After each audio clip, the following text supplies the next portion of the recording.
Alrighty. I was talking to a girl on this dating site about 5 or 6 weeks ago, and she was saying that I told her about the cardboard house, and she asked me if that was part of the New South Wales government program, and I said, "What's that?" And she said the New South Wales government had basically approved of a program that was to go ahead and design a cardboard house for use in natural disasters as temporary housing. And I'm pretty certain she said it had a composting toilet in it and all. And the idea was that at the end of it all, you could basically bulldoze them up into a heap and just burn them, or something like that. But they were designed to be completely disposable, and I've got a feeling these ones may have actually been able to completely break down. They might have actually used some form of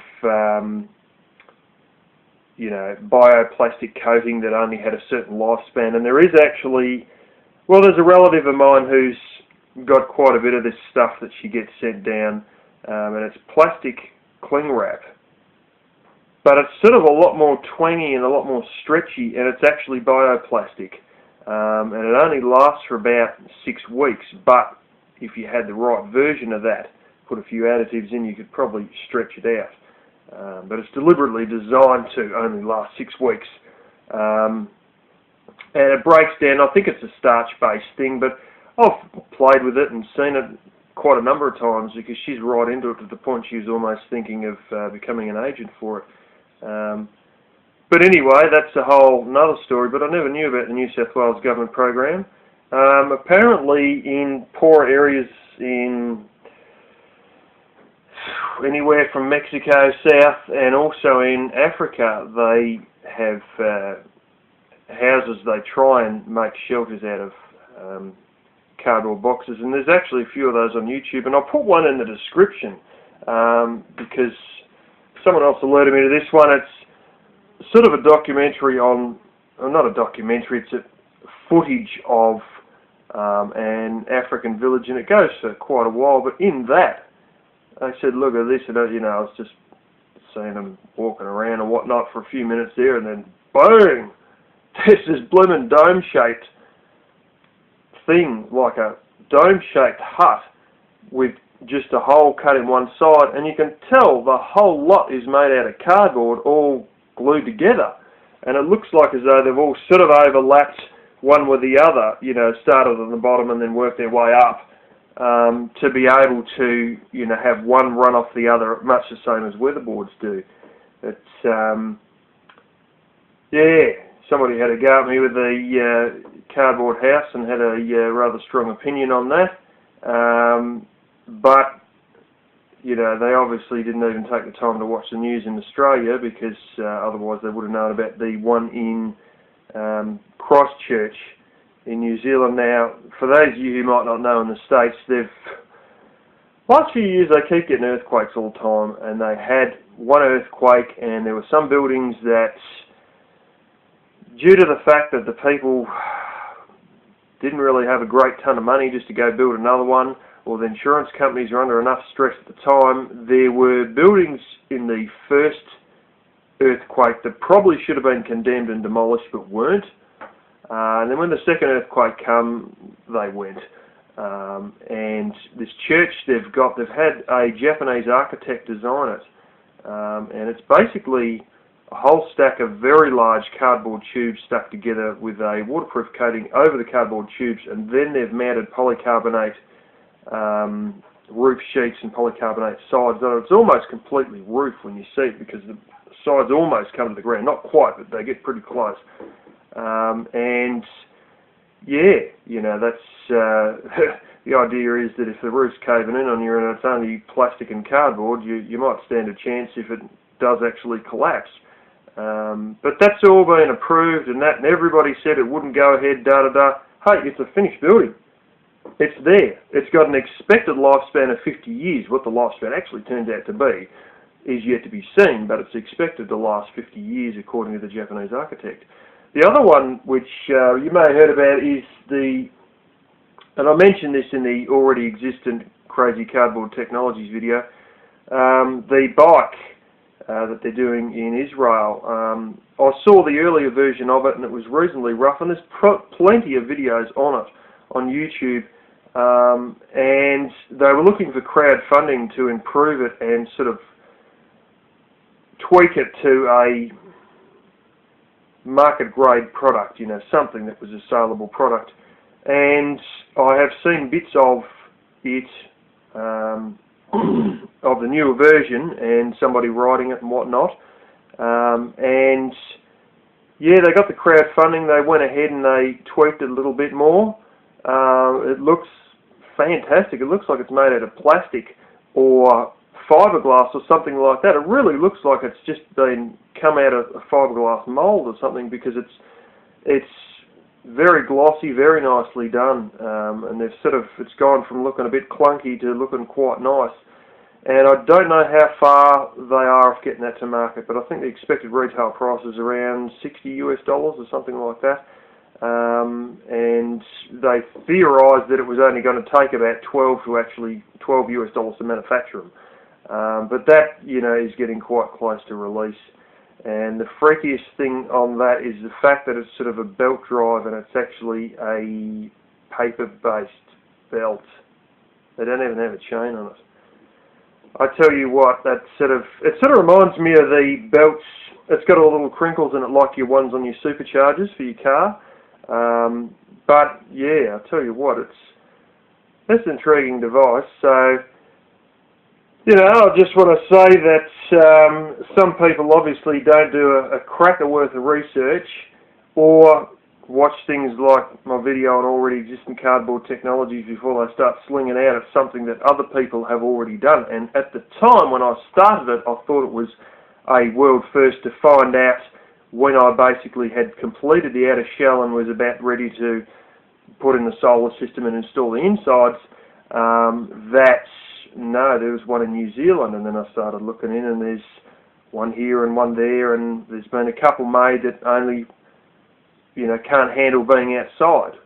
But my one obviously goes quite well outside, but it's got its little rumples, and it's a learning curve. And anybody who assumes that a prototype is something that just works perfectly first time, every time, is pretty damn stupid and hasn't had any experience or known anyone in research and development. Now, I know somebody in research and development in, let's just say, a local car manufacturer, and they've seen cases of engines, for instance, where they basically spent 6 months and millions of dollars working on an engine, and they got to a point where they just said, you know what, this thing is not going to be any better than what we've already got. We're not going to gain anything except complicating the hell out of everything, and we believe that with the tests we've run, it's liable to be not as reliable as the existing one, and it's not any more fuel efficient. And so after millions of dollars and 6 months worth of work, they chucked these things in scrap metal. They had an engine which is now actually in use in vehicles in production today, but because of the changing value of the US dollar to the Australian dollar, they were told to scrap these engines. They had 12 of them, they chucked them in scrap metal, then all of a sudden the GFC happened, the bailouts occurred, and the change of the value of the US dollar, they knew that something was going down with the GFC. And when that started to occur, and they started to see things, they decided, you know what? Because of the change of the value of the dollar, we were going to scrap our engine and just use an American imported engine. But now that things are changing, or may change due to the GFC just occurring, they ran back to scrap metal and they grabbed those engines back out of scrap metal and they redeveloped them, or well, basically not redeveloped them, but kept working on them. And they're now in the current model vehicles that they have now. You know, so I'll tell you another one. They were even experimenting with what was essentially an advanced steam engine right up until 1995, they were always playing with steam engines, and with the EF Falcon, they even had a steam version of that.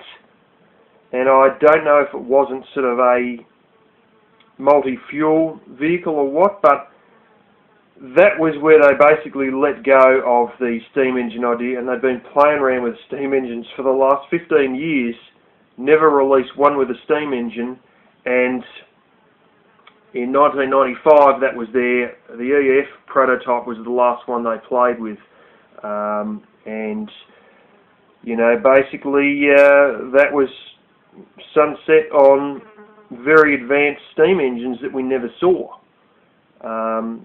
because they just decided that it was always looked pretty good, but at the end of the day, you know, it probably wasn't really worth it. Even though these things work well, some of them were exceedingly efficient too, shockingly efficient, and you know, they sort of, it was a case of, is it worth it or is it not, and they decided that it was such a change in technology and things were so different, and it was a whole thing that they hadn't really played with outside of prototypes, and that, you know, it may have been efficient in steam engine terms, but it wasn't heaps more efficient than a normal gasoline/petrol engine, and so they just sort of gave up on it all after 15 years of playing with it. But all prototypes have their niggles, even ones that the engineers reckon should work. And I've seen some things at air radiators that they all should have worked and this and that, and other engineers would find problems that other ones didn't pick up on when they were designing it, so they'd have umpteen people all looking at the same thing, and you know, some things theoretically should have worked, and they didn't. There was one where we had a, this is the bizarrest thing, they had a particular speed of ventilation fan, and it just happened to coincide with something in the way the fins were arranged, and they reckon it was the grooves in the fins were hitting the right resonant pitch by the exact speed of the ventilation system, because it was all fan ran. This is underground mining I'm talking about here. This is tunnels, you know. And it was causing a whine, and this whine was driving them nuts. They were having it on quite a number of vehicles, and just because of the speed of the airflow, these things had whine, and they managed to play around in the research and development, and they replicated it, and I tell you what, it was a hell of a whine, because I was through multiple walls and probably 30 metres away from this thing with a whole stack of people and equipment in between where I was working on spray painting at the time and the research and development, and I could hear the bitch whining without a sign of a doubt. And they decided that they had to change the dimples in the fins in order to get it going, but they were basically you know, threatening to close down the mine because the workers were about to go on strike because this whine noise was driving them insane. And who would have thought of that when they developed the radiator? Nobody, because they didn't anticipate that the speed of airflow from the ventilation was going to be the same resonance as what would cause this damn whine in these fins that had all the tubes going through the middle of them. You know, and this is the thing. There's things they don't see coming, and they've got to build prototypes to find out the hard way. And this idea that you put a prototype together and it works first time, that is just dreamland from people who've never been involved in research and development mechanically, who've never been involved in software development, who have never really dug their fingers into this stuff, or even known people who have, who can tell some stories like some of the ones I've told you about. So yeah, you know, this thing's a learning experience. I'm probably not likely to build any more, or if I do, maybe one more, but you know, I've got a few other ideas that I wouldn't mind fiddling with. One that involves shingles of a certain type, and let's just say I've been hoarding up a bit of stuff, plus I have a big pack of timber out there that's a certain size. It's like about 2 inches by ½ inch, and it's an enormous pack. It's actually longer than my car is, and probably about 4 foot wide and about 2.5 foot tall.